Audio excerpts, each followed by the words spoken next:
How to use English or German effectively at work is the topic of today's LinkedIn Live with me, Sandra Wood, and my colleague, Megan Nichols. A very warm welcome to you, Megan. Nice to have you here. Yeah, thank you. It's good to be back. New year, new topic. So I'm excited to talk about today's topic as well. Yes, and welcome to all our viewers. If you have any questions, just put them on LinkedIn and we'll get back to you. And if you haven't met us before, we're going to introduce ourselves very briefly. So my name is Sandra Wood. I'm a German language coach in Zurich, and I work with international professionals who want to use German in the workplace so they can accelerate their career here in Switzerland. Perfect. I do the same thing, but for people learning English. So I primarily focus on business English for international workplaces all around the world, as English is becoming increasingly important in the workplace. And you've just said English is becoming increasingly important, and I think it's fair to say that German and English are the two major business languages in Europe. And of course, English has a lot of significance internationally as well. So language skills do matter a lot in the workplace, and in particular, those two languages. And I'm wondering, Meg, whether you've ever experienced a situation where your language skills made all the difference. Do you have an anecdote perhaps that you can share? Yeah, I feel really grateful that lots of my jobs have needed my language skills, so that I have an expression that if you don't use it, then you lose it. So I like to practice and use them in my job a lot. When I worked in Germany, the job description said that I didn't need German. So I was like, okay, I can just use my English for the international kind of job and negotiations. But I very quickly realized that living in the country and speaking to the colleagues in the second language, in this case German, was actually really helpful. So they would say things like Mahlzeit or Feierabend.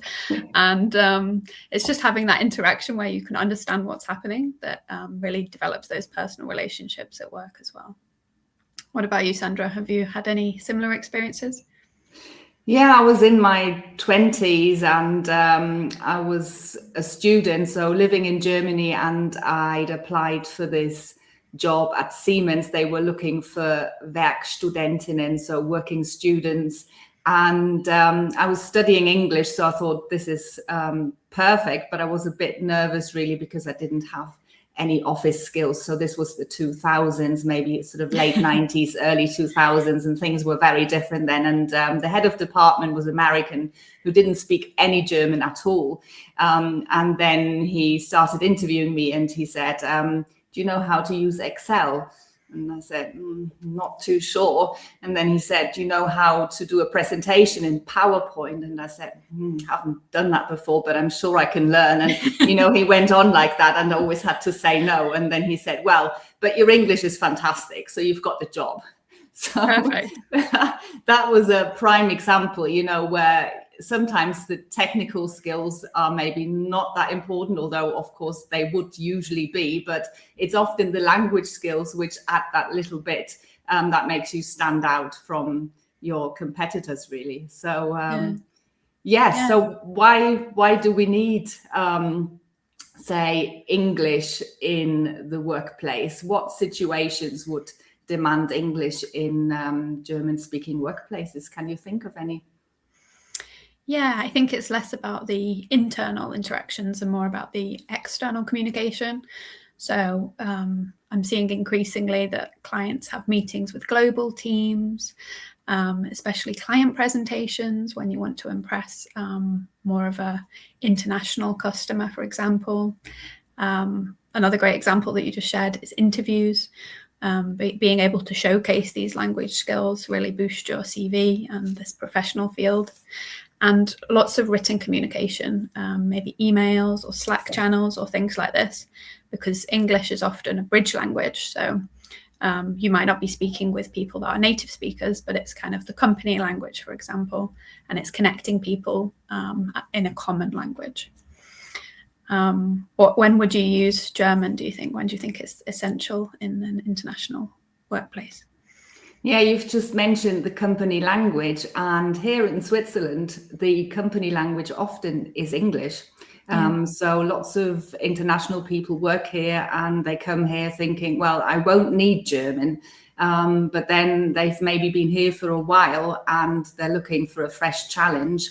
And perhaps they don't always want to work in a big global organization, because that often comes with a lot of traveling. So you're away from home a lot. So if you want to secure a job in, say, a small or medium-sized company in Switzerland, they would often require German, because maybe not all their meetings are in English, and there's generally that they are more Swiss, so German is spoken a lot more there.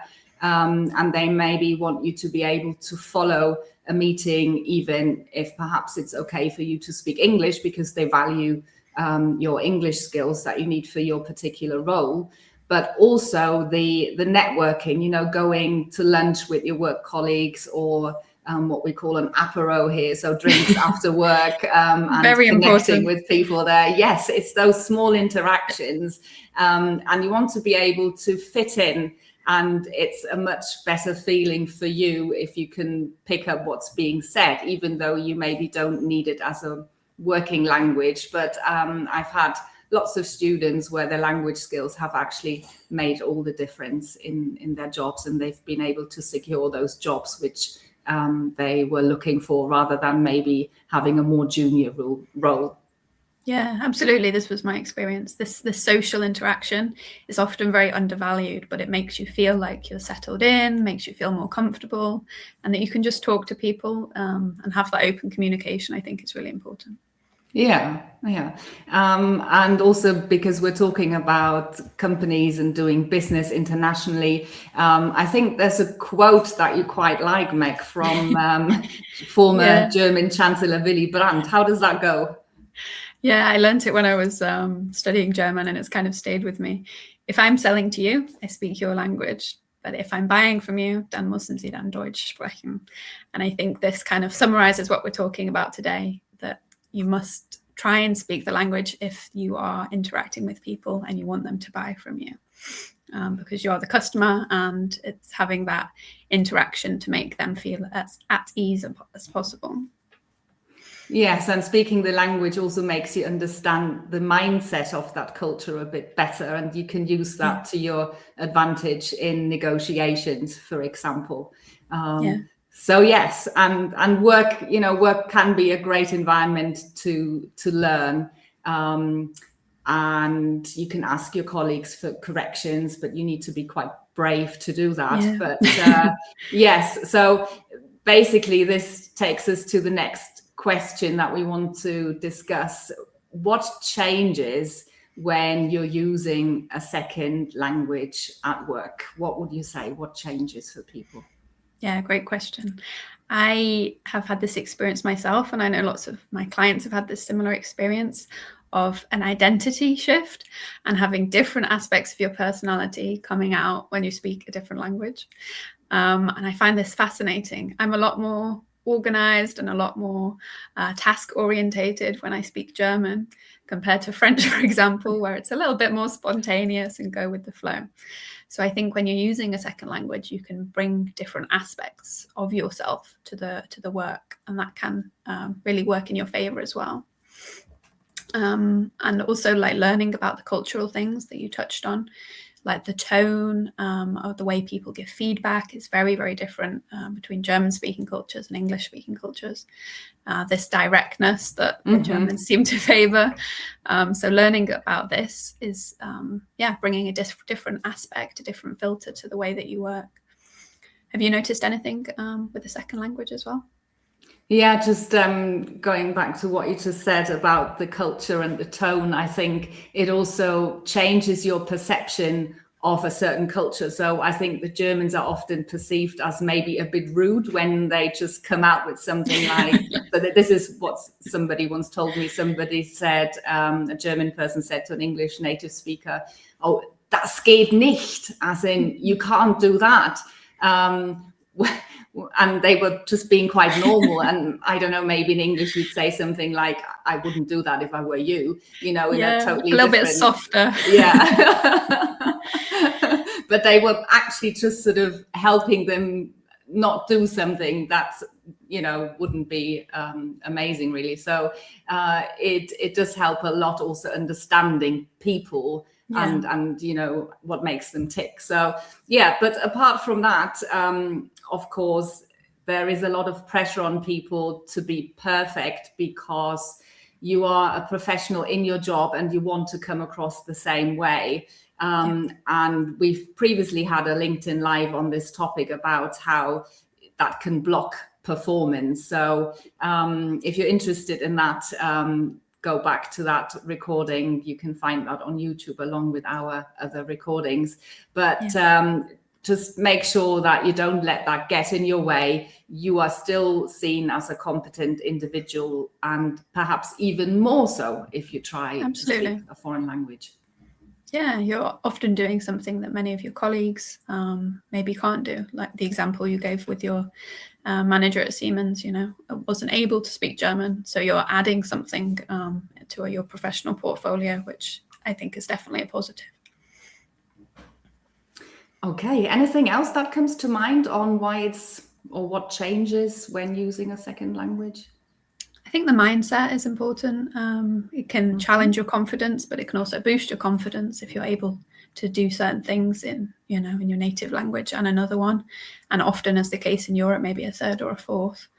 And it supports all the different communication skills. Learning a language is not just in isolation of the words and the grammar, but you're learning how to speak with people, how to set the pace, how to use your body language.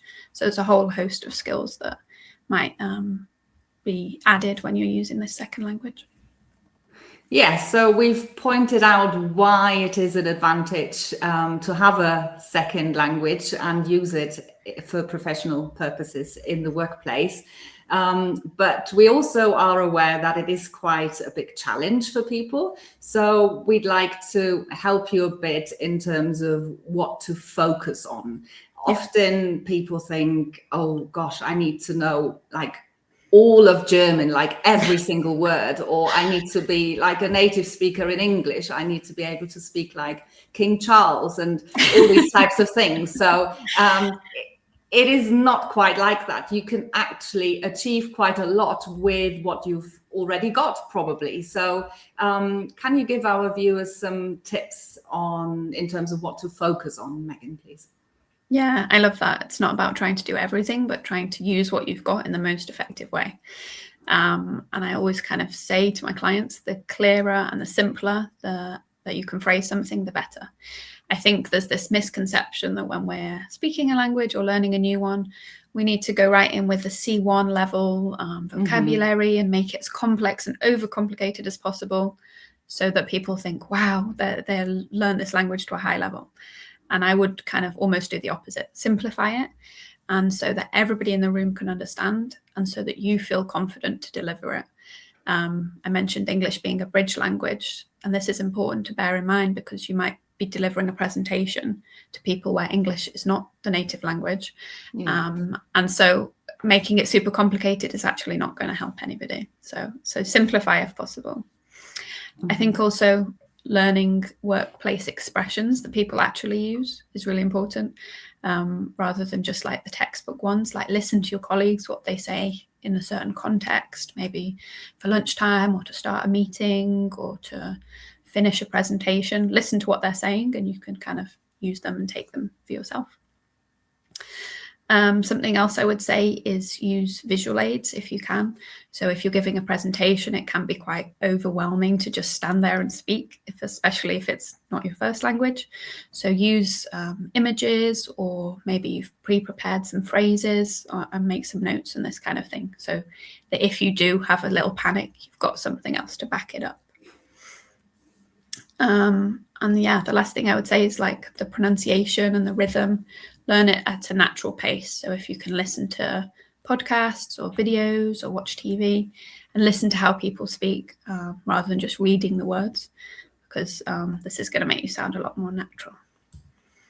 What would you say, Sandra? Anything to add?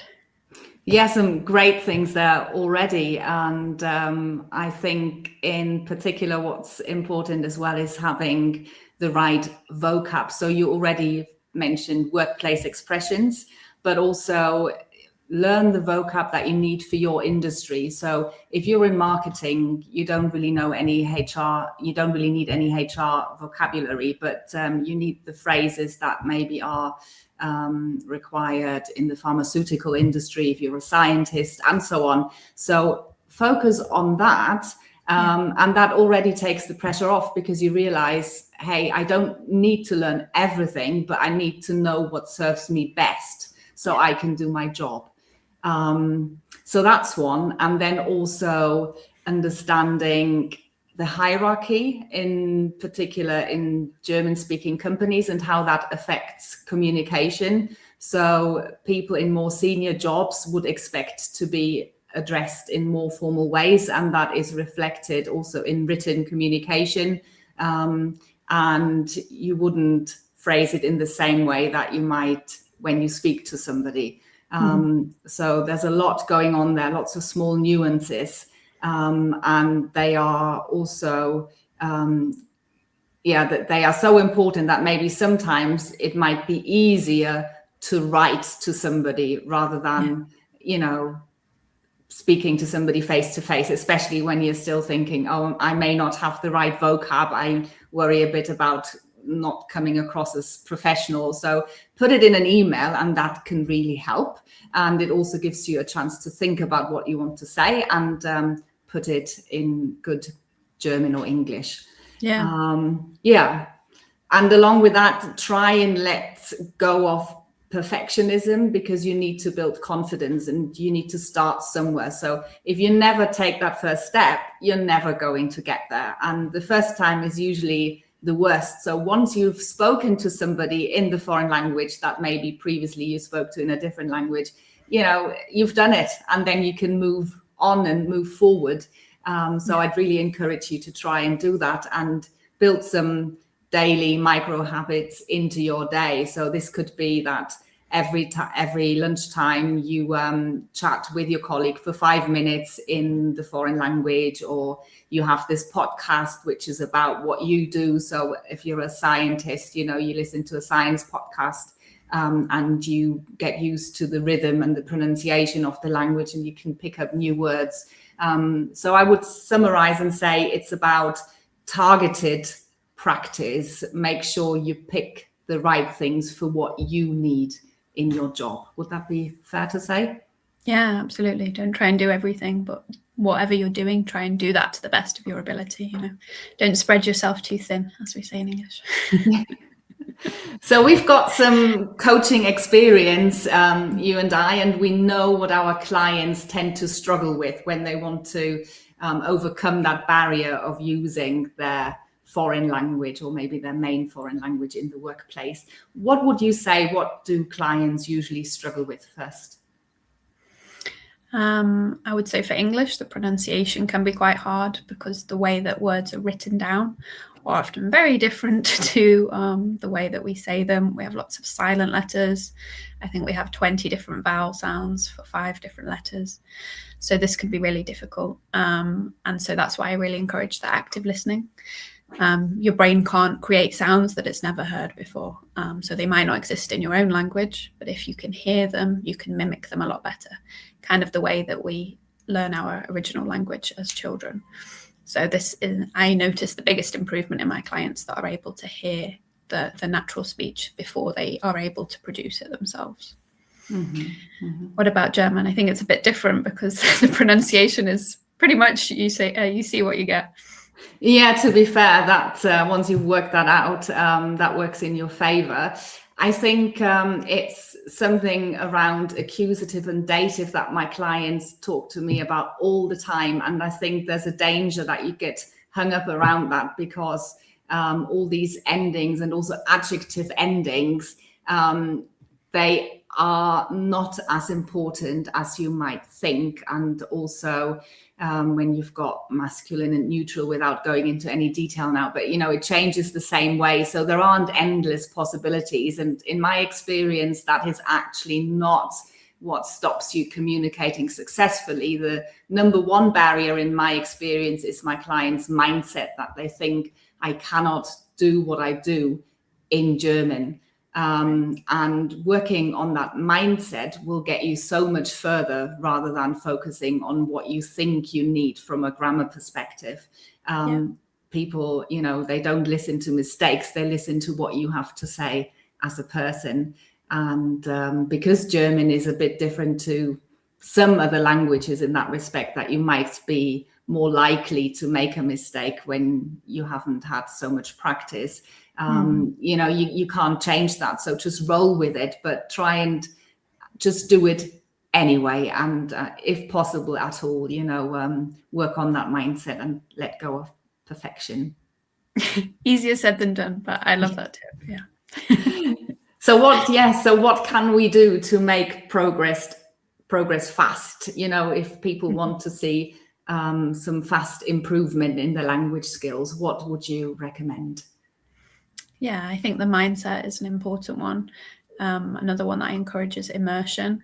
And I think we're going to talk about this next time, actually, how you can immerse yourself in the language and surround yourself with listening to it or reading it or watching it, even if you're not in the country where it's spoken. Because if you're surrounded by it, it won't feel like learning. It will just feel like part of your daily routine. So this is something that I think anybody who is watching could change. Now, if it's 5 minutes or, an hour a day, that's going to make a big difference.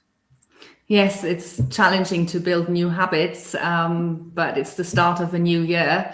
And it doesn't take that long for something to become a routine. But initially, we maybe need to be a bit more disciplined and just make sure we do it, put it in our diaries.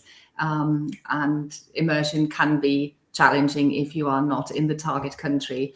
But yes, that will be the topic of our next LinkedIn Live. Yeah.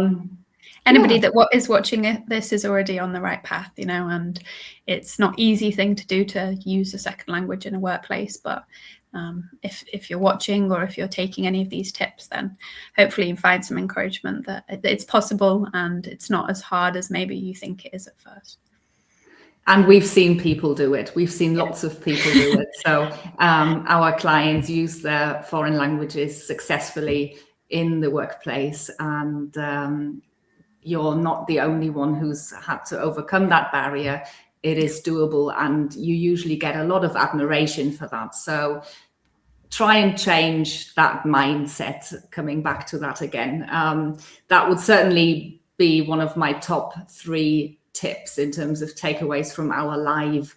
What else would you add, Meg, in terms of the top 3 tips in terms of what to do now?